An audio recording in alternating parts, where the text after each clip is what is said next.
আর ক্যাটাগরির নামে বিনিয়োগকারীদেরকে রোহিঙ্গা বিনিয়োগকারী বানায় ফেলবে। বাংলাদেশের শেয়ার বাজার পৃথিবীর ইতিহাসে সবচাইতে নিকৃষ্ট বাজারে পরিণত হয়েছে। যারা এই বাজার থেকে লুটপাট করে টাকা নিয়ে গেছে তারা দেদারসে জীবনযাপন করতেছে, তাদের পরিবার তারা। বাংলাদেশ ব্যাংকের গভর্নর, আমাদের অর্থ উপদেষ্টা মনে হয় যে তারা সিন্ডিকেট করে, জানি না বড় কোনো সিন্ডিকেটের তারা সিদ্ধান্ত বাস্তবায়ন করতেছে কি না, না কাউকে আপনার তারা এখান থেকে তাদের অকারেন্সগুলো, অপরাধগুলা, তাদের লুটপাটগুলা আপনার বাঁচানোর জন্য কাউকে তারা বাঁচানোর চেষ্টা করতেছে বা ছাড়ে দিচ্ছে।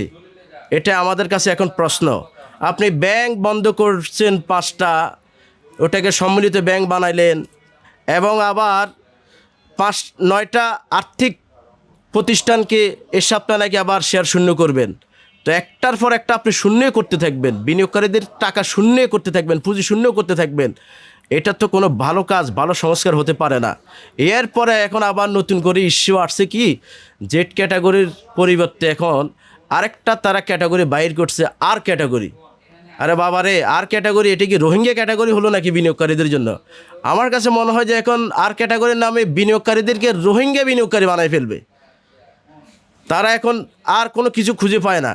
যারা ডিভিডেন্ড দেয় না, কোনো মালিক পক্ষকে টেনে এনে তারা আজ পর্যন্ত কোনো হার্ডলি সিদ্ধান্ত নিতে পারে নাই। আমি তো দেইনি কোনো মালিক, যারা এই পুঁজিবাজারের তালিকাভুক্ত কোম্পানিগুলোর মালিক, কোনো মালিক ভিক্ষা করতে তো দেখি নাই যে না এই কোম্পানি এমনভাবে লস হয়েছে যে রাস্তা নামে সে ভিক্ষা করতেছে। তার তো পরিবার দেদারসে বিলাসিতা জীবনযাপন করতেছে বাহিরে, কারো দেশে কারো বাহিরে। তাহলে এই কোম্পানিগুলো ডিভিডেন্ড ডিক্লারেশন করার পর ডিভিডেন্ড দেয় না, তুমি বাবা সেটাকে টানি আইনা তার থেকে আদায় করতে পারো না। এখন তুমি খুঁজতেছো কিভাবে তাদেরকে বাঁচানো যায়। এটাও মনে হয় যে তাদেরকে একটা সেফ এক্সিট দেওয়ার জন্য এই পরিকল্পনাটা। এখন আপনি জেড থেকে আবার আর ক্যাটাগরিতে নিয়ে যাবেন।